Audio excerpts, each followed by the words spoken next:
The arena was dead silent. 2,000 people, not a breath between them. A man stood in the center of the ring. Undefeated kickboxing champion, sweat still wet from his last match, chest heaving. Crowds just minutes earlier screaming his name. He was high on adrenaline and dominance, and he wanted more. "I need someone from the crowd," he called out, his voice echoing. "Anyone, a volunteer, someone brave enough to step up here and take a shot." He grinned, cocky, satisfied. "I promise I'll go easy." The crowd murmured, nervous laughter. Nobody moved. Then a man stood up, calm, no urgency, just stood and made his way toward the ring steps as the champion waited, already dismissing him. As the story goes, nobody in that arena knew that the man walking toward that ring was Chuck Norris. Legend says the next 60 seconds would be told in dojos for The champion was in his prime, undefeated for 7 years, 43 consecutive wins. Kickboxing had made him a god in his own mind. He'd knocked out larger men, faster men, men with twice his reach. He'd learned to read his opponent's fear like a language, and fear made him feel alive. This particular night, the arena was packed for a regional championship bout.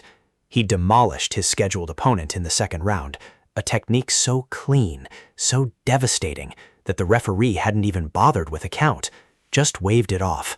The crowd erupted. The champion soaked it in, tasting the roar. But he wasn't satisfied yet. This was the era before every moment ended up online, before smartphones, before footage spread globally in minutes. It was the kind of time when stories survived only if people believed them enough to tell them, and this champion knew that. He wanted to feed the legend, wanted to prove he wasn't just elite at competition, he was untouchable, unstoppable, a force of nature that transcended sport. Here's what he didn't understand yet. The best legends aren't built by the strongest man in the room. They're built by the man nobody expects. The champion descended the ring steps, still glistening with sweat, still feeling the endorphin high. He circled the ring twice, slow, deliberate, letting the crowd absorb him, letting them understand what they were looking at. Someone beyond normal, someone separate from ordinary limits. His entourage sat ringside, his trainer, his manager, a documentary cameraman who'd been following him for months, capturing his rise. They expected a show. They expected to laugh, maybe 5 seconds of entertainment, before the champion proved, yet again, that he was different. None of them noticed the man in the blue jacket climbing the ring steps. The man who volunteered from the crowd was unremarkable in appearance. Not young, not in competition shape. He wore jeans and a button-up shirt, for God's sake. His hair was dark, his face calm in a way that the champion had learned to read as confusion or intimidation.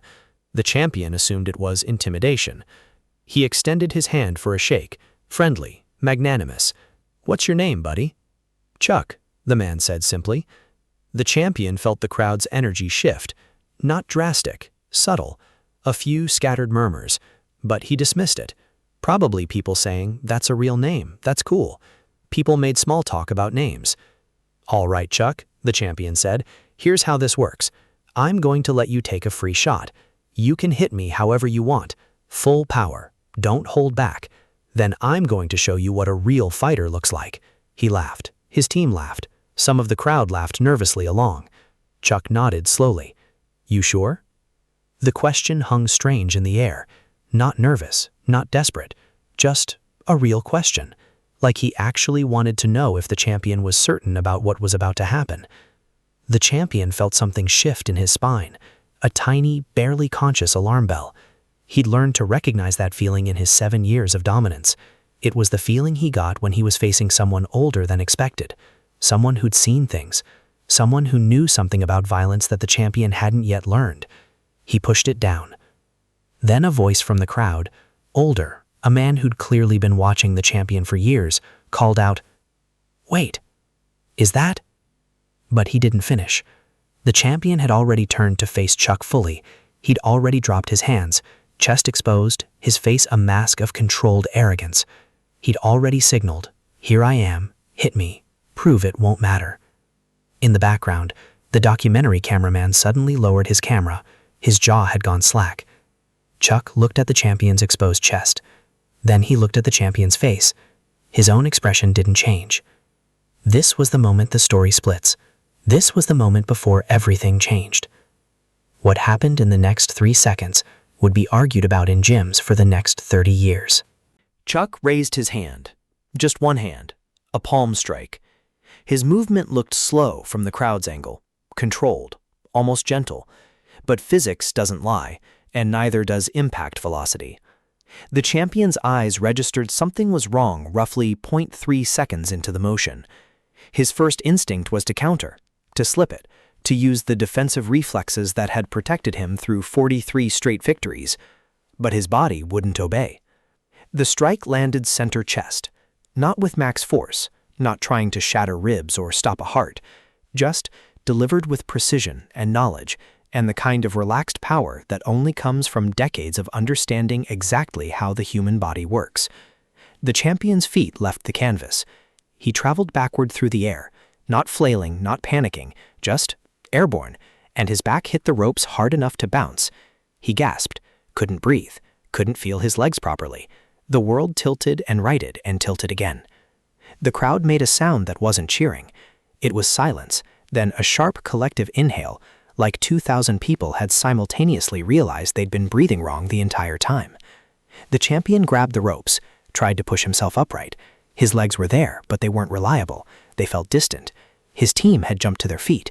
The documentary cameraman had raised his camera again, his hands shaking visibly, even from ringside distance. Chuck stood in the same spot, same posture, same unmoved expression. "I told you," Chuck said quietly. "You should have been sure." The champion's trainer was yelling something. The referee was moving toward the ring. The crowd noise was building now, not cheers, but pure electric shock spreading through 2,000 voices at once. That's when someone in the back, an older trainer who'd been in martial arts circles for 50 years, grabbed the person next to him and whispered 4 words. "That's Chuck Norris."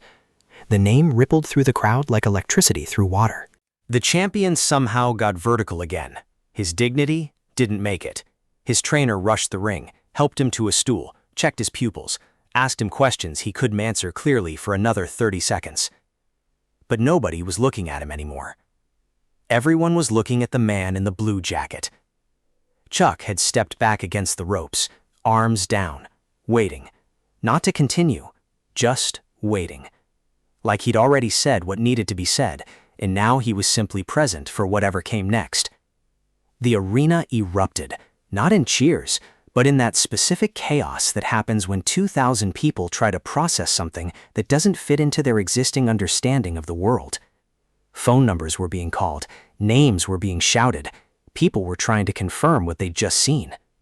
The documentary cameraman climbed into the ring, camera still running, desperate to get closer to Chuck, but Chuck had already moved toward the ring steps, not hurrying, not celebrating, just descending, same way he descended.